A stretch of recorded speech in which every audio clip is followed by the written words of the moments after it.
Okay, so today is the last class, last one. Today I'm going to prove Griffiths' theorem on the basis of the de Rham cohomology of the middle cohomology group of a smooth hypersurface of the projective space. And this basis, this theorem gives us a way to produce this basis in such a way that it is compatible with the Hodge filtration. Okay. So, so first of all, I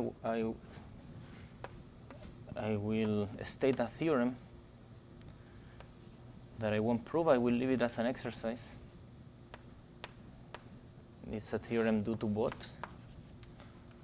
And it's an extension of Bott's vanishing theorem. So this is Bott's formula.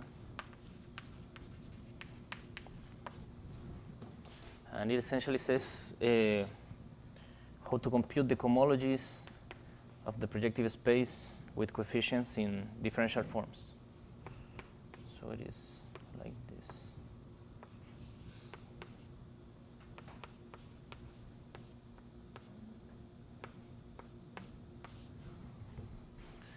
Okay, so I will just use the vanishing. So here I will put the dimension.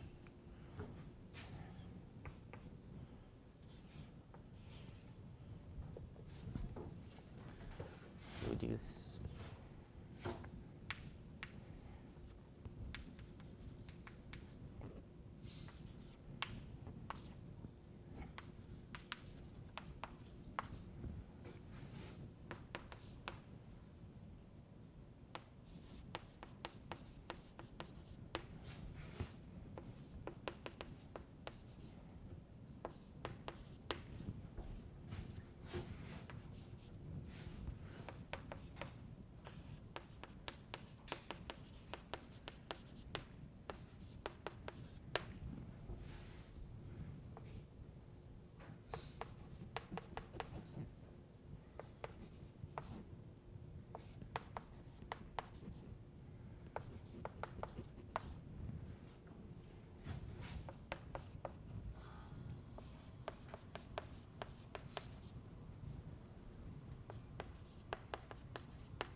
okay. Well, the unique part of this theorem that we will use is this part.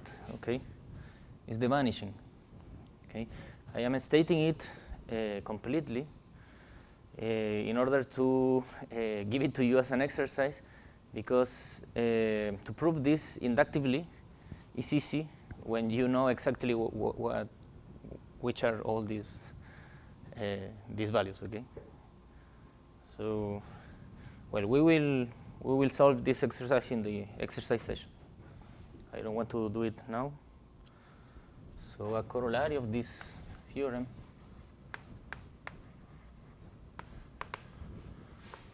is the following.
Okay, and here the xi hat.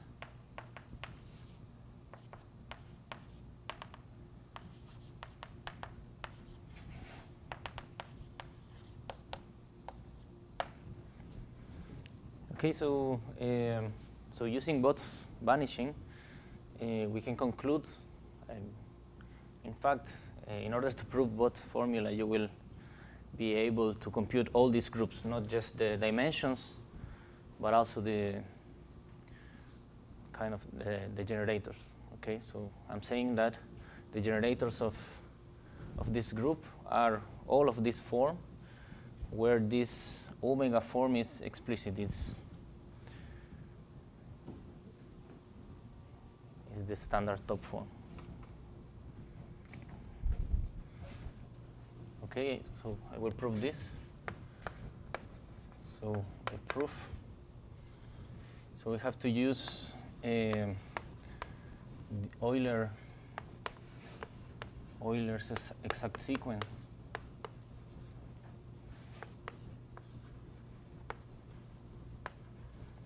So what is Euler's sequence? So here I have omega n minus 1. Okay, here I have n minus n, I think, to the n plus 1. Here.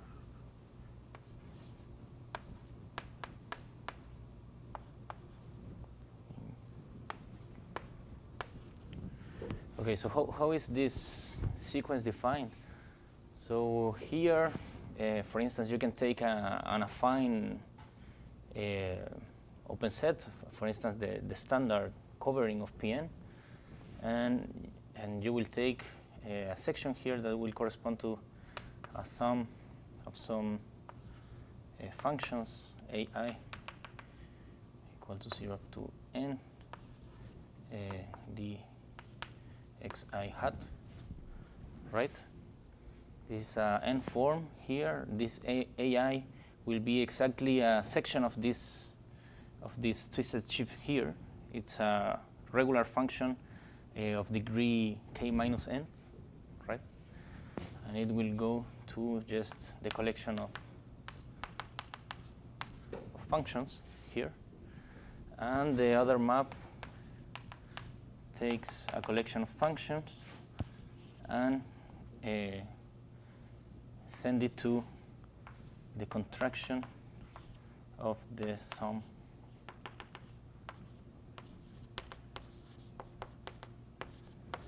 via this vector field E, where E is Euler's vector field, is by definition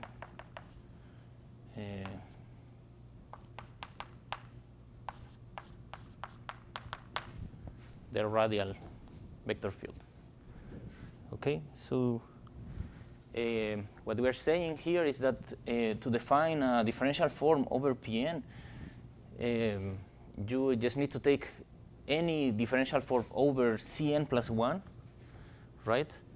And you have it has to be if you contract it by the Euler's vector field, it must be 0, right? This is how you define the differential forms over this quotient of Cn plus 1 minus 0, quotient by the action of C star, right? This vector field must, the contraction of this vector field on each differential form that goes down to Pn must be 0. Right? And so this is a complex, and to prove this is exact is an exercise. It's easy. Okay? So using this short exact sequence, and we take cohomology, we know that the first cohomology group of this sheaf will be 0 by Bott's vanishing. Right? And so we know that the H0 here is generated by the global sections here under this map. Okay, So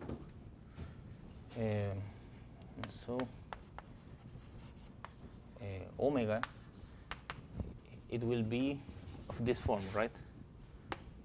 The contraction of some sum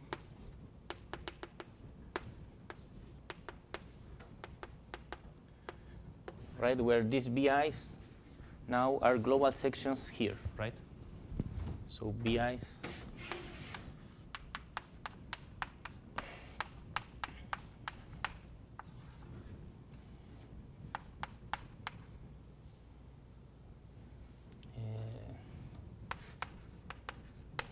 okay, so this is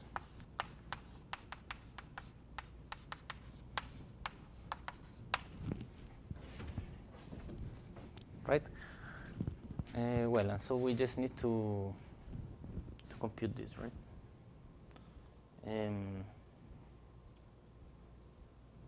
So this is the contraction of the sum from I equals 0 up to n, bi times minus 1 to di, the contraction with respect to xi of the form dx0 up to dxn, right? And so this is just the contraction, the composition of both contractions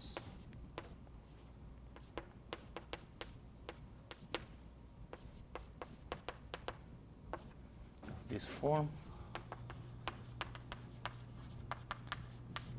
And this is minus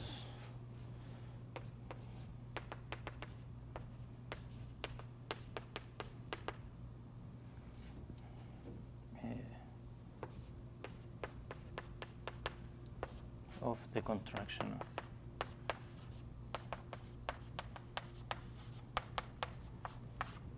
and this is omega.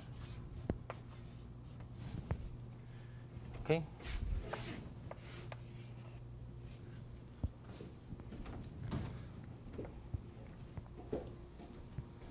Okay, so this is a fact we will need for the proof of Griffiths theorem.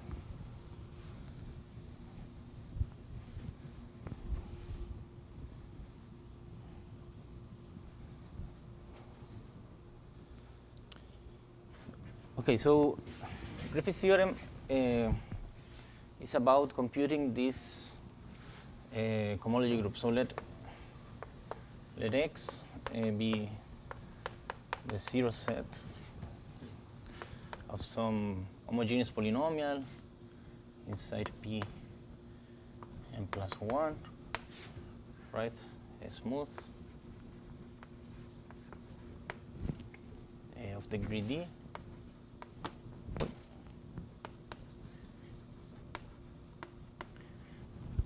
Right, and what we want to compute is this group, right? The n, the Rham cohomology of X. Okay, and in order to produce a basis for this, the Rham cohomology, we will use the residue map.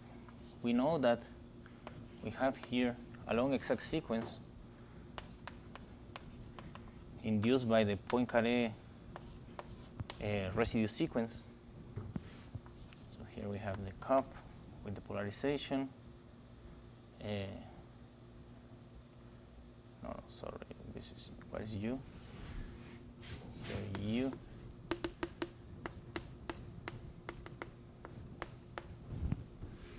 Right. Here we have the cup.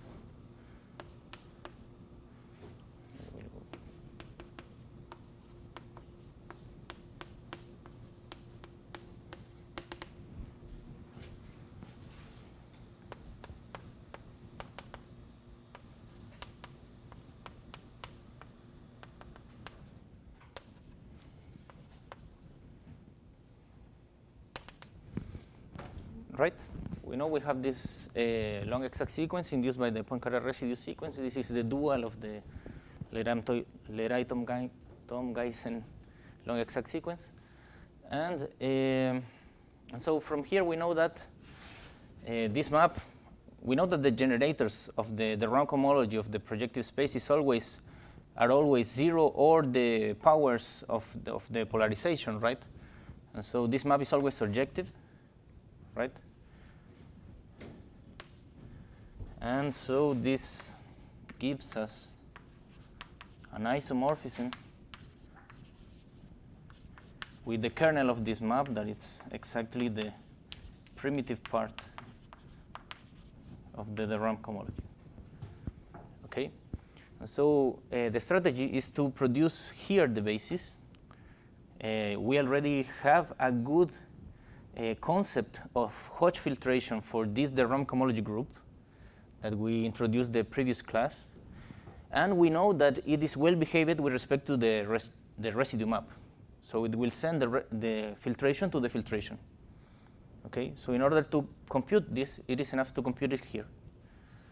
Okay, so this is what we will do. We will compute a basis for the Rham cohomology of the affine part, and this is much easier since we know that the Rham cohomology of an affine variety, we can compute it in the naive way. We can compute it just taking the global differential forms that are closed, module, the global differential forms that are exact, right? And these differential forms, the global differential forms over an affine variety, they are also easy to describe. They are just meromorphic forms with poles along the divisor at infinity, right? And so to construct the basis here is easy, and then we will gain a basis here. And after that, we will compute the residue explicitly here. Okay? So this is the content of this class.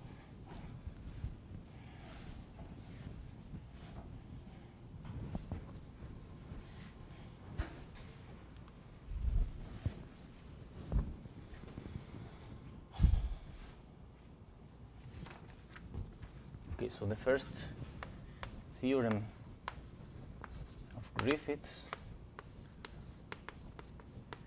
is the following. So,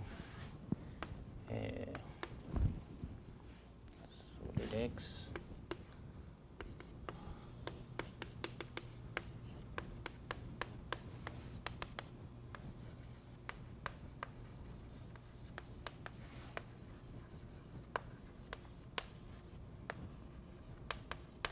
smoothly hypersurface, U be the complement.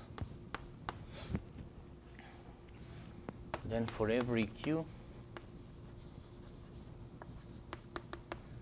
0 to n, the natural map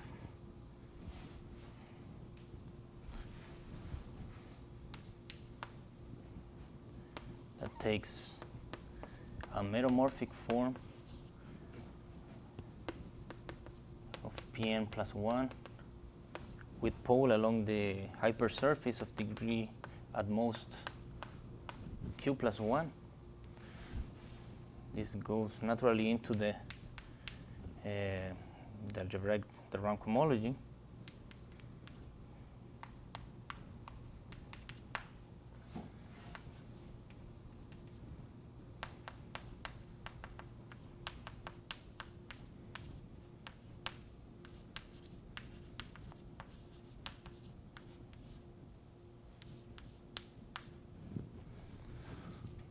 Okay, so this map has image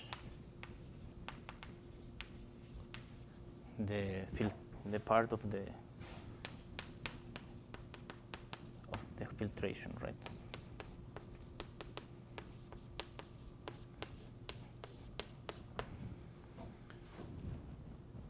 Okay, so in particular, what we're saying is that the filtration here is generated by meromorphic forms and of a certain pole order.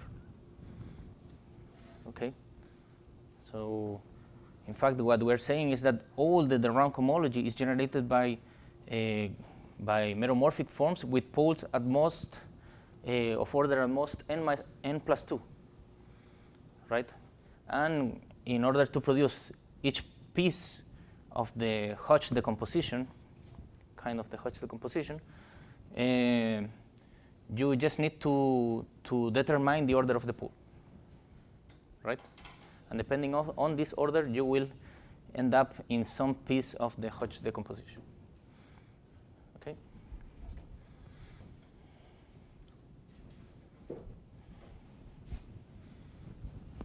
Well, it's not on the Hodge decomposition; it's in the Hodge filtration. Okay, so this is the first part.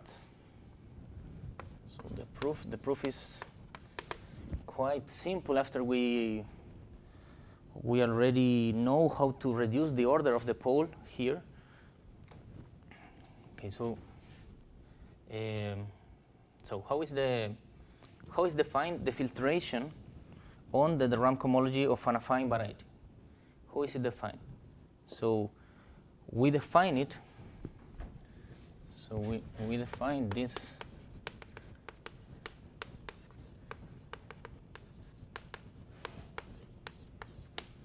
as the image of the naive filtration, but associated to the hypercohomology with coefficients in the complex of meromorphic forms with logarithmic pole along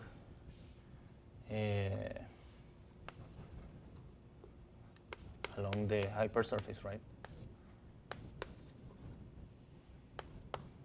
So this is bigger or equal than, right? It's the image of this inside the Rham cohomology.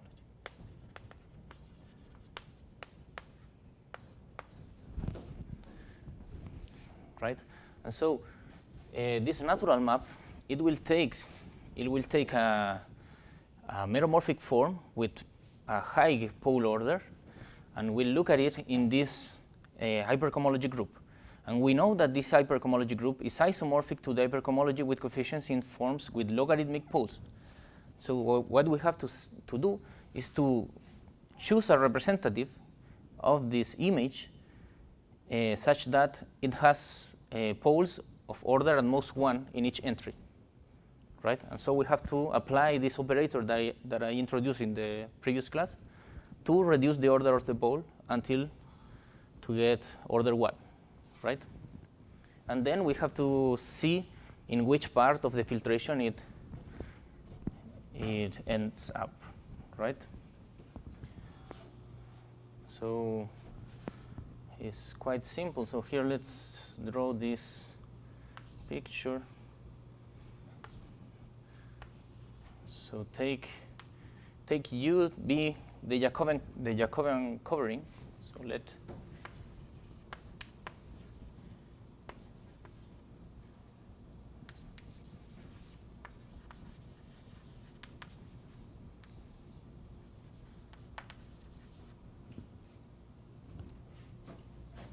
so here we have omega n plus 1, pn plus 1, here for the q plus 1 at x. Here we have the map D,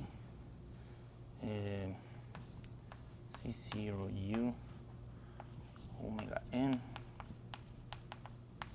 of order most q. Here we have the delta check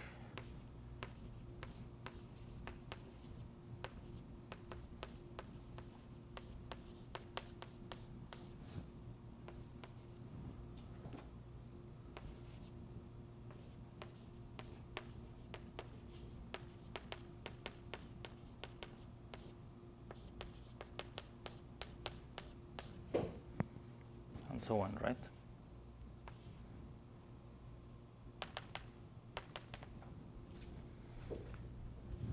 Right? And so we will pick up some omega here, that it will be lying here, right? So this natural map is doing what? It will take this omega that is represented by an element on the check cohomology here, right? So it will go to 0 here, and also will go to 0 here because it is a top form. And the rest of the representative will be 0, right? You will put 0 here, and so on, right? And we want to apply to this omega the map that reduces the order of the pole. So how many times? We have to apply it q times in order to reduce the pole up to order 1, right? So the only thing that we have to look is what is happening with this representative, right? So we take first the representative that is given just by omega and all 0. After that, we apply this operator. So the identity will leave it fixed. H is a map that goes from here to here. So this is HQ plus 1. So it will give us an element here. And after that, we will apply D. And D will give us, again, an element here and also an element here, right? And the result will have our pole of order at most q plus 1 minus 1, right? So at the end, if we do this again, we will obtain now a representative that has 3 parts, one here, and the other one. And the order of the pole of the 3 elements is q plus 1 minus 2. Okay, so at the end, when we applied q times, we will obtain q plus 1 elements here, right? And the order of the pole of each of these elements will be exactly 1, right? So they will be meromorphic forms with logarithmic pole along x, right? And so this obviously will land here.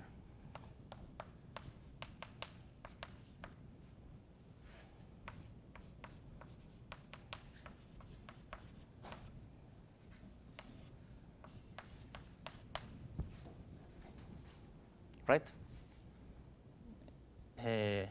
And conversely, so if you have an element here, it will correspond to a sum of elements that have all the elements have pole of order 1, right?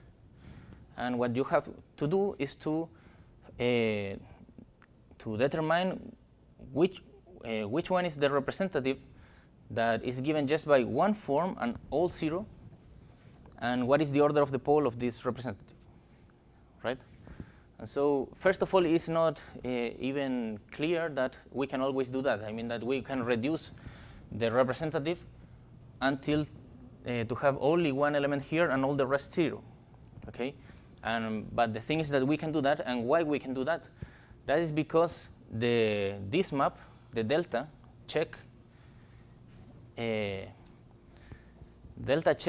mean, when you look at the rows, you will get, in the cohomology, you will get the check cohomology of Pn with coefficients in these groups, right?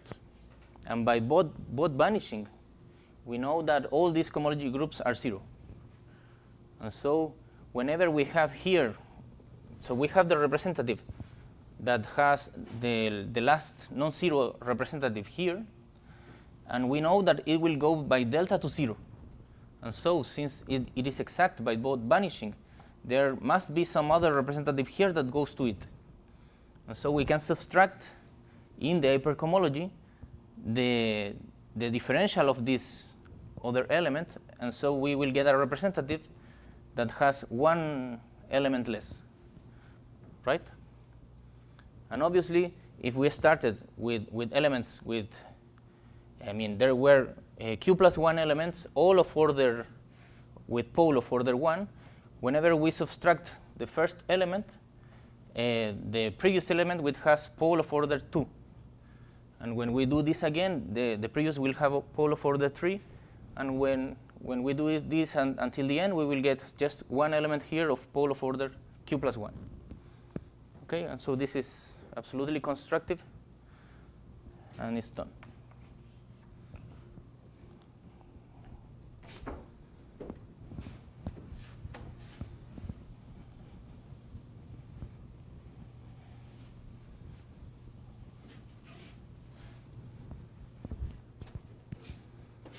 Okay, so the second part of Griffiths' theorem is the following. Well,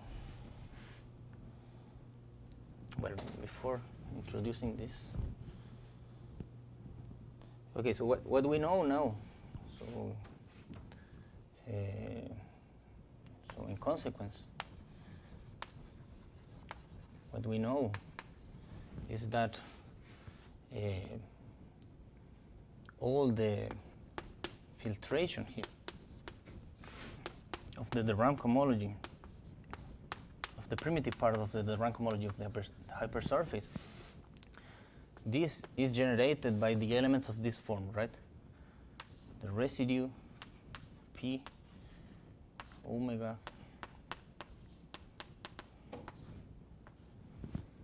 over F to the Q plus 1.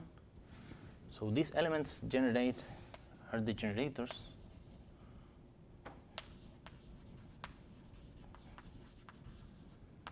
where P is a homogeneous polynomial of degree, so the degree is D times Q plus 1 minus N minus 2. Right? So all these guys are generators of this part of the Hodge filtration of the de Rham cohomology of X. Right? And what we want to do now is to determine a way to choose some of these generators in such a way to obtain a basis. Okay? So in order to do that, we have to look at the following ring. So definition. So let F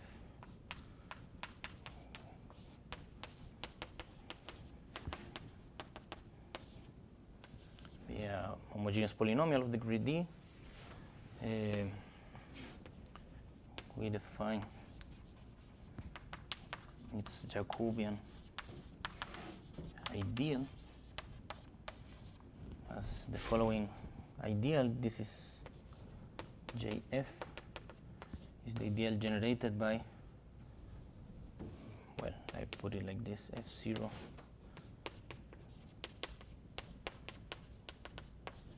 where these Fi are the partial derivatives of F with respect to Xi.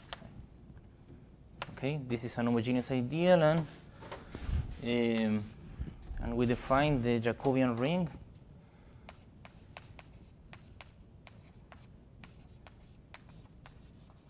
as the quotient.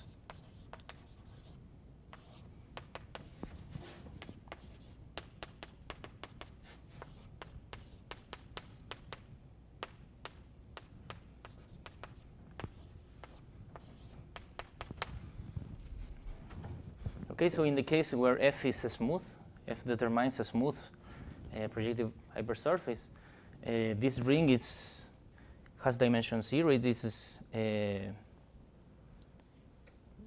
is a finite dimensional vector space, right?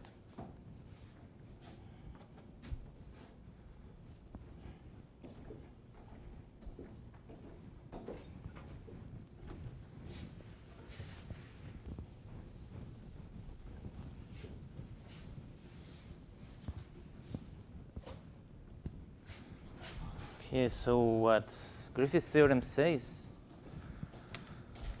is the following.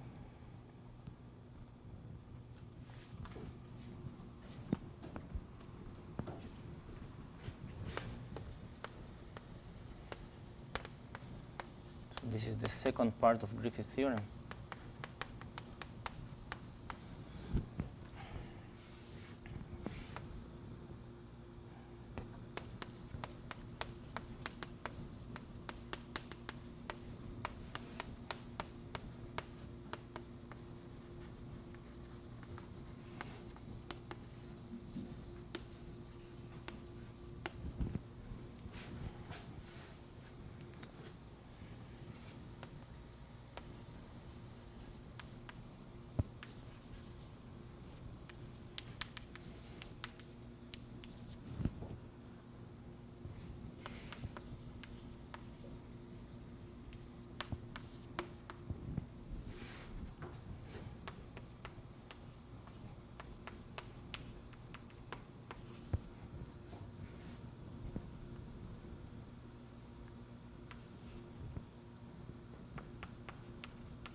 Okay, so what?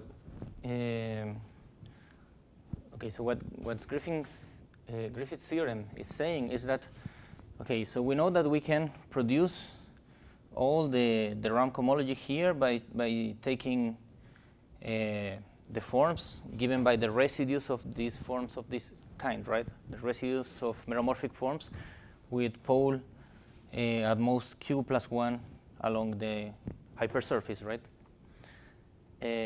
But what we know is that in order to choose a basis, we have to look to the quotients of the filtration, and in every quotient, we have to pick up the polynomials that are multiplying that are the zero locus of the meromorphic forms in such a way that these polynomials give a basis of this quotient, that is exactly the Jacobian ring,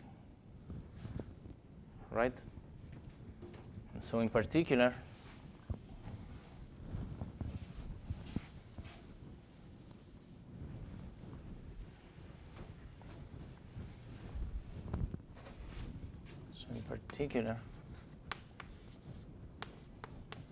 we have a way to compute the Hodge numbers, right? So H n minus QQ of x prime will be equal to the dimension of the Jacobian ring in degree.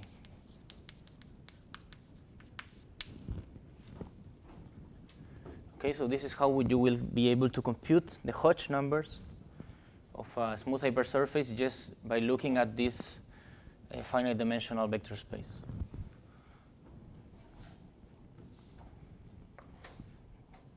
Okay, so in particular for Fermat, we have already a way how to compute all these numbers, right? The Hodge numbers will be equal here to the Jacobian ring for Fermat, but in Fermat, f is equal to this equation, and so the partial derivatives are exactly what? So fi is dxi to the d minus 1. So what will be the quotient? The quotient will be exactly this, right?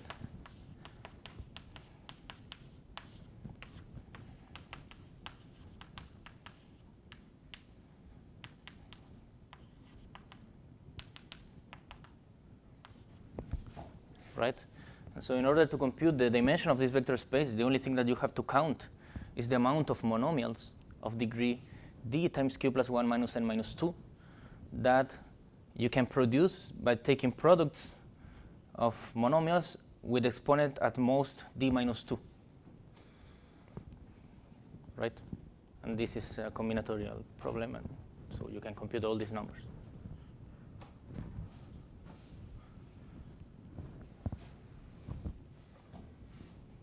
Okay, so this is the second part of Griffith's theorem, and it tells you more. It doesn't just give you a way to compute the dimension, it gives you the basis.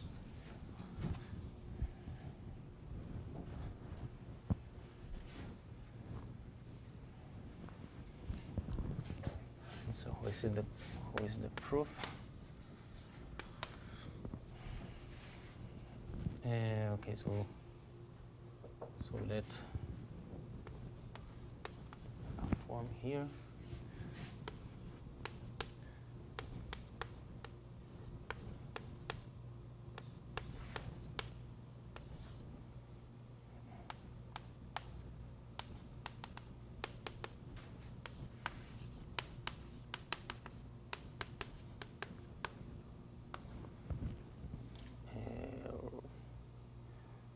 Well, in fact, I will take it here.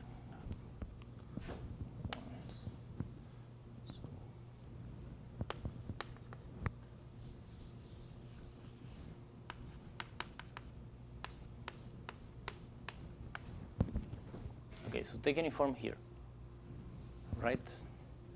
And so we know that it is of this form, right? Omega is of the form P omega over F to the q plus 1, right, for some polynomial p. And we want to see what is the image of this thing under this map here, right? So the image is this residue of p omega fq plus 1. And we ask ourselves when does this form is 0 in that quotient, right? And so this will be 0 in that quotient, so this will be in the kernel. So this is in the kernel. Well, in fact, P is in the kernel of that map. Let's say lambda.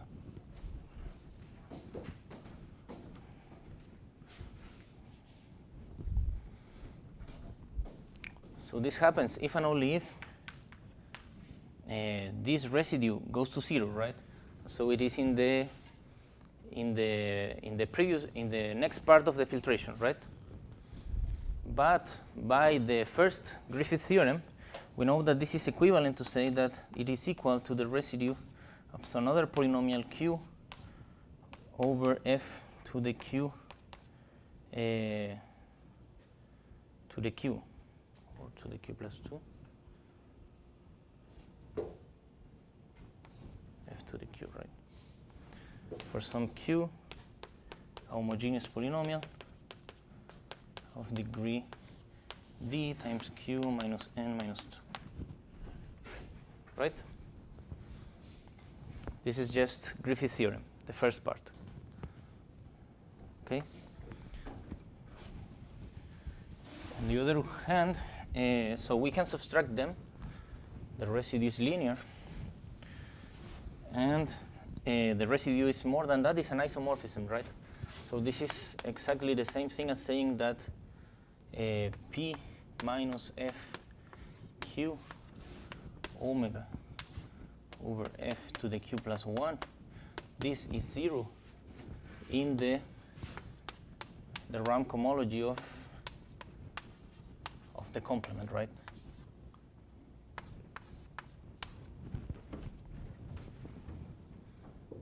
This is just the fact that the residue is an isomorphism, right? So this is equivalent to prove this.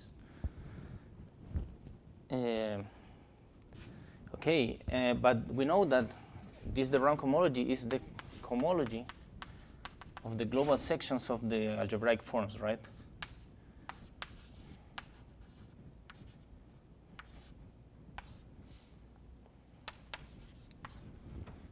Right, and so what we're saying is that this is an exact form, right, in the Rham cohomology. So this is equivalent to say that p minus fq omega over f to the q plus 1 is d of some other differential form gamma, where gamma here is a global form.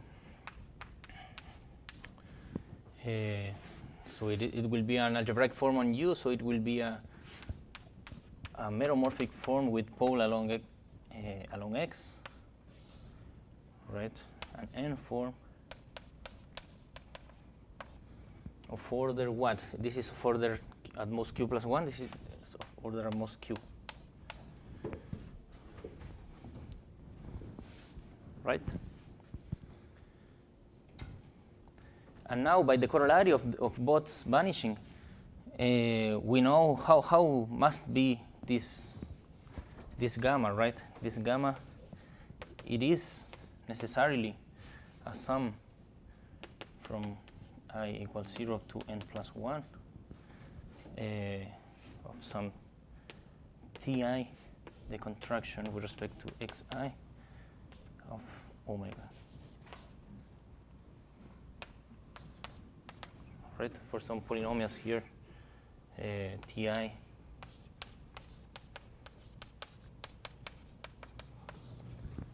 homogeneous polynomials of degree. So what is the order of this? D q minus n minus 1.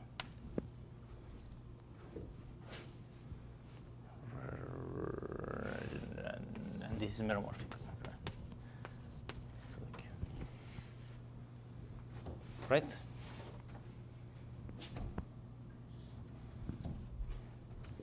Right? This is just the corollary of Bott's formula. Okay? And so what we're saying is that the polynomial is P is in the kernel if and only if. So it is if and only if P minus FQ omega over F to the Q plus 1, it is congruent to the derivation of that. So it will be something like this, minus the sum from 0 up to n plus 1, Ti, I think that we have a minus 1 here. No. So here we have minus Q times this, Ti, Fi, omega over F to the Q plus 1. This is module the forms with pole at most Q, right? So module the global sections, the meromorphic forms with poles of order at most Q along X.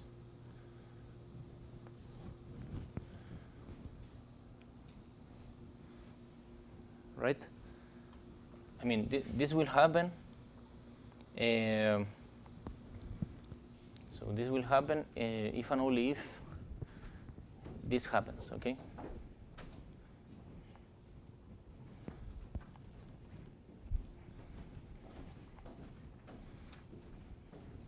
And so this is exactly the same as saying that P minus F, well, in fact, this you can divide F here, and you will get that this is a form of order at most Q along X, so you can forget about it, right?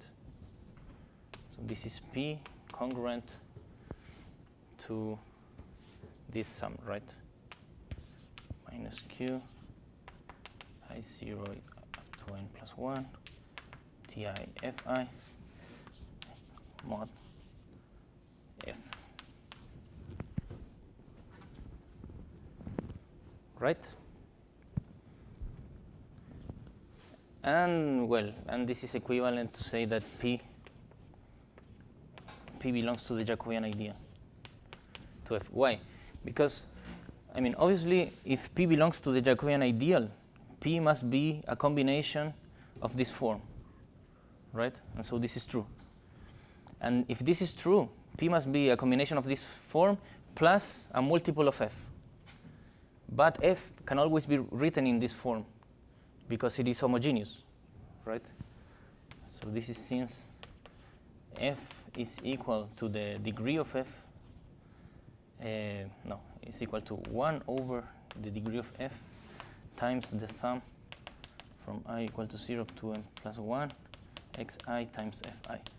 This is Euler's identity. Okay? And so the kernel is exactly this. And that's the proof.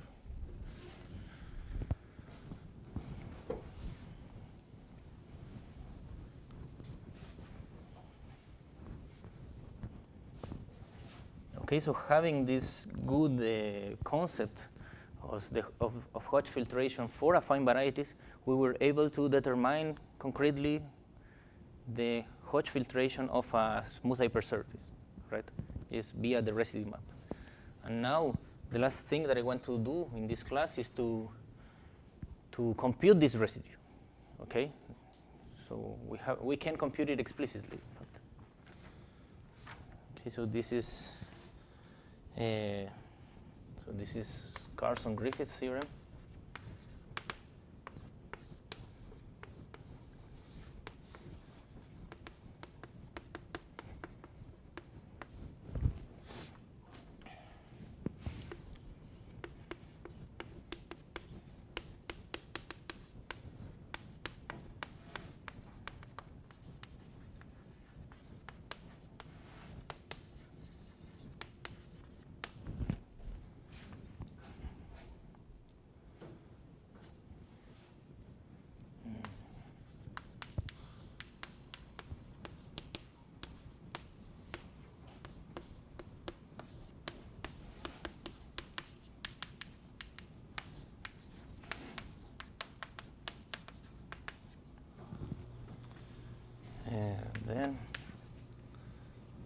residue.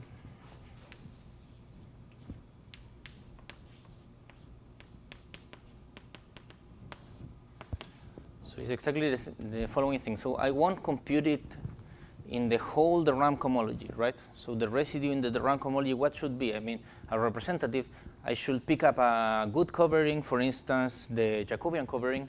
Then I should pick up a representative for each piece of this direct sum. And that's too much. I won't do that. I mean, I will just give you one representative. The representative that you will obtain in the quotient of both filtrations. You know that the quotient of both filtrations will give you the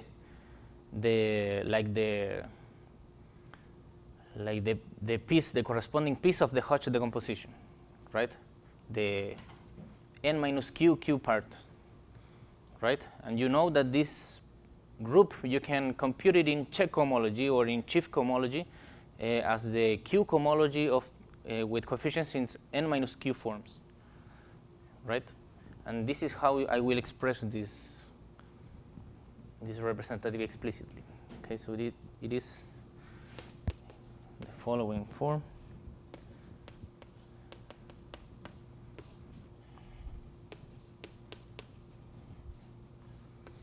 So I will give it to you in check cohomology with respect to the Jacobian covering.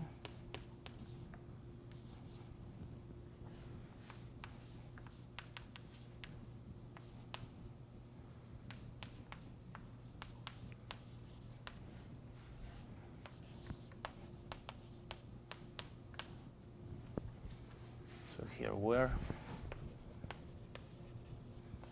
U is the Jacobian covering,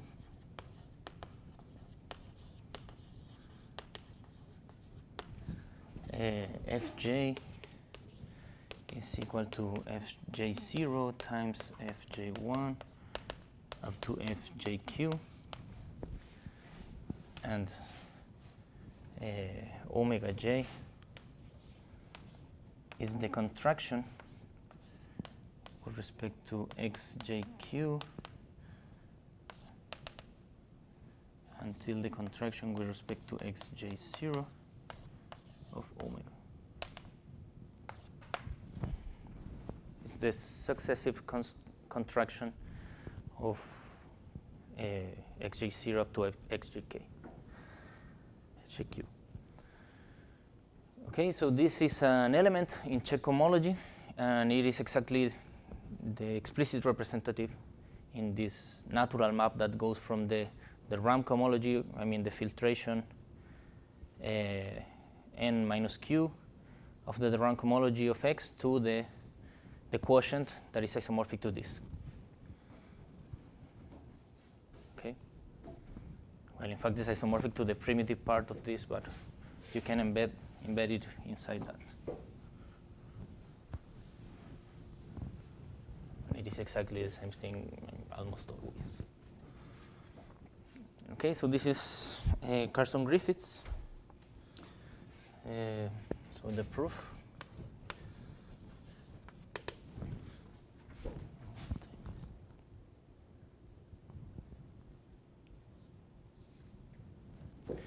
Okay, so we claim. So in fact, we will compute. So what do we have to do in order to compute the residue, right? The only thing that we have to do is to do exactly the same thing that we did in order to prove the first Griffith theorem, right? We just have to take a representative that has logarithmic poles along x and then compute the residue, right? Write it as a logarithmic form and compute the residue by definition, right? So the only thing that we have to do is to apply the operator that reduces the order of the pole q times and see what we get, right? We have to compute it explicitly. And so we claim that for every L equal to 0 up to Q,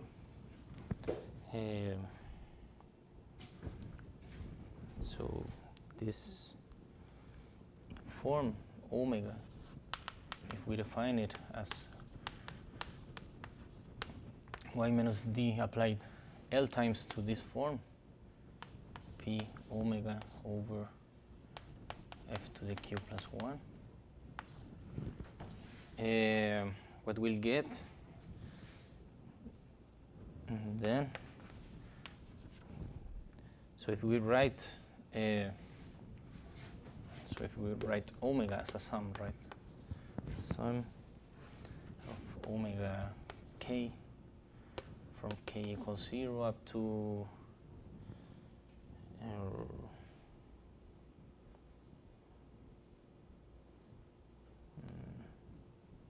well, I think I will just compute one piece. Okay, well, from k equals 0 up to n plus 1, right? Where this omega k belongs, well, to what it has to belong. Omega k belongs to the c n minus 1 minus k of u omega k of p n plus 1.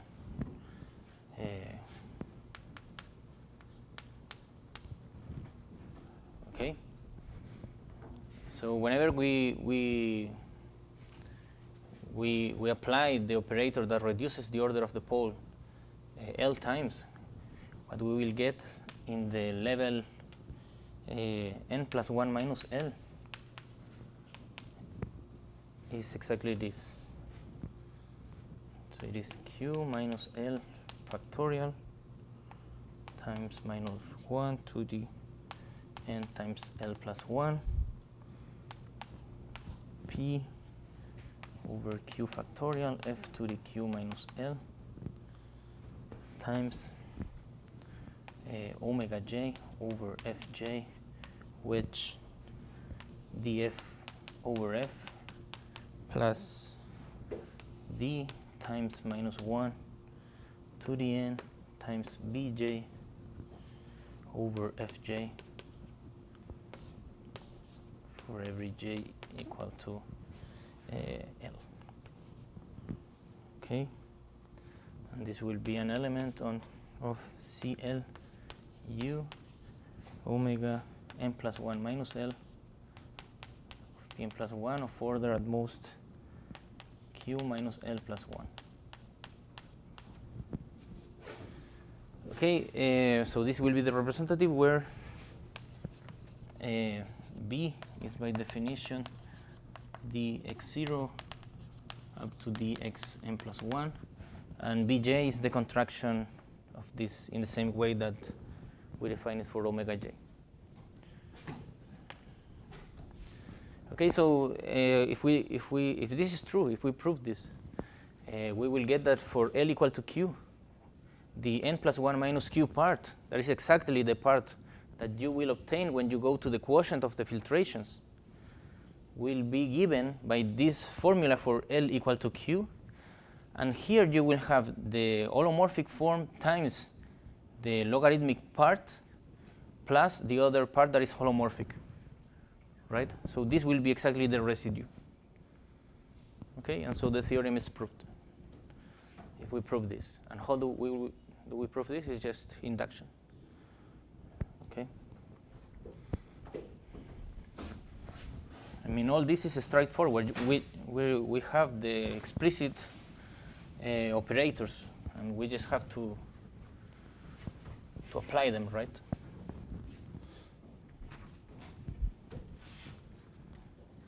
So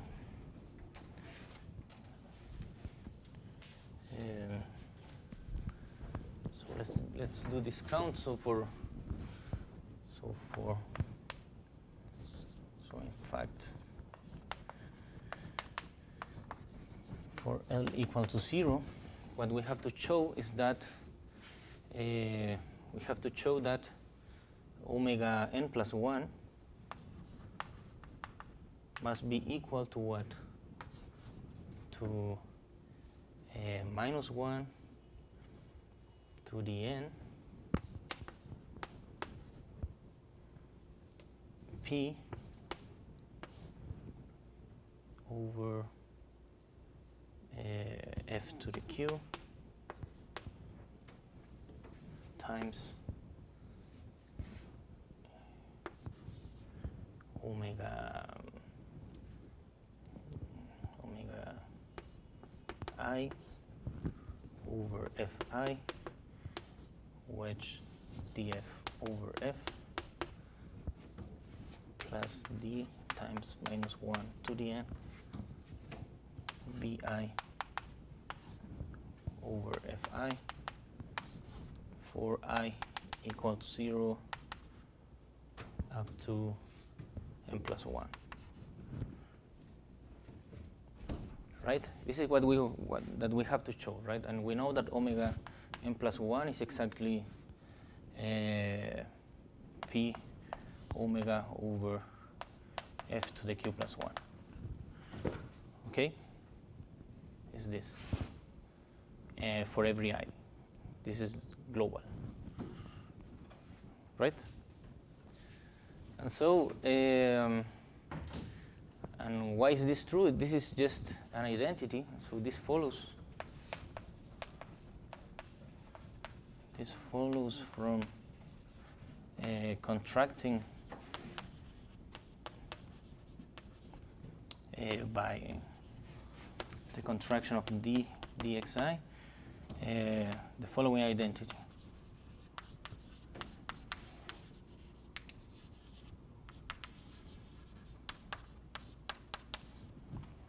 So the identity is df which omega is equal to d times f times b.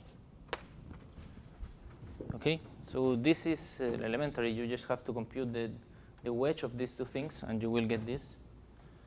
And after that you can contract this identity by this field and you will get this relation. I mean that this is equal to this.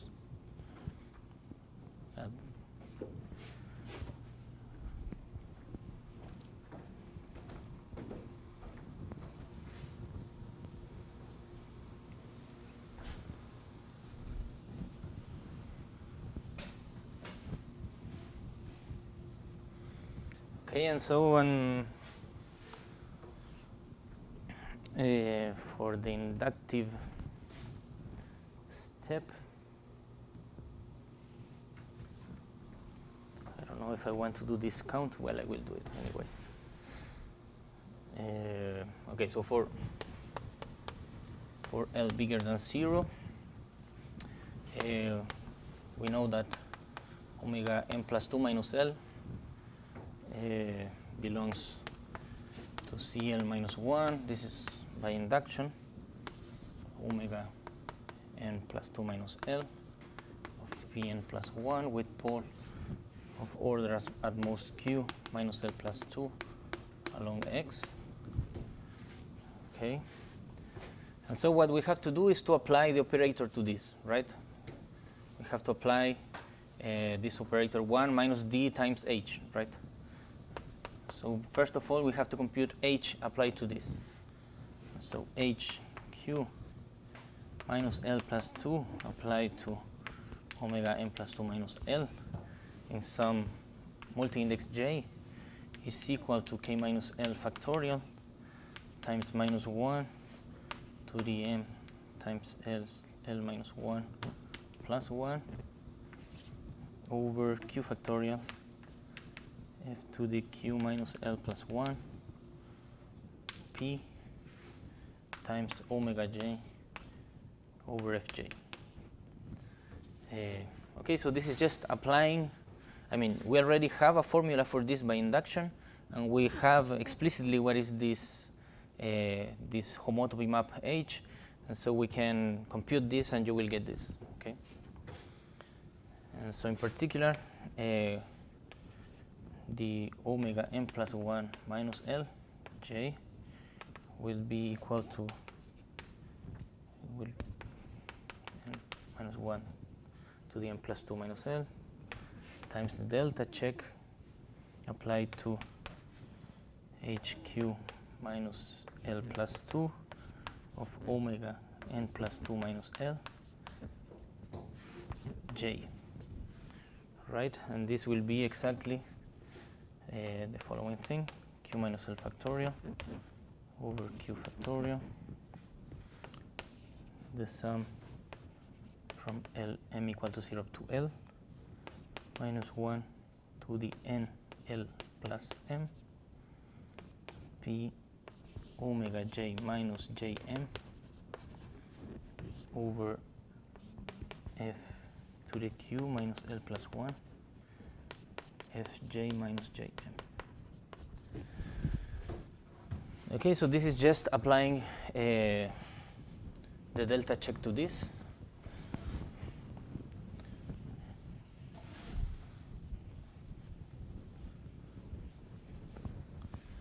And so the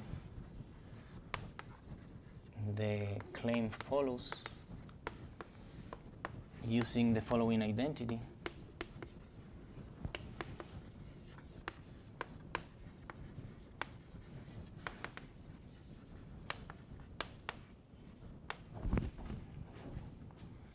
So the identity is this: omega j wedge df plus minus 1 to the n d times f times bj is equal to minus 1 to the n, the sum from m equal to 0 up to L of minus 1 to the m fjm omega j minus jm. Okay, which is obtained from the same identity from df wedge omega equal to d times f times b, contracting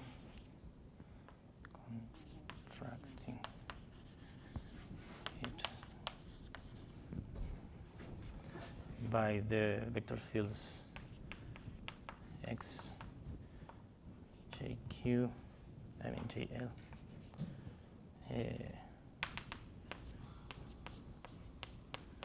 to xj0. Okay.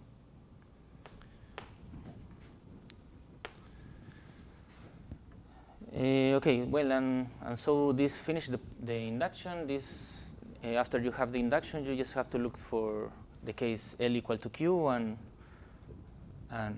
the result follows. Okay. So this is the proof. In fact, using this operator given by Carlson-Griffiths lemma, we can compute the whole de Rham cohomology. I mean, the whole residue of in the de Rham cohomology, right? Not just the piece obtained at the quotient, right? We can obtain all the other pieces, right? But that is, I mean, if this count is big, and if big, the other count is, it's kind of brutal.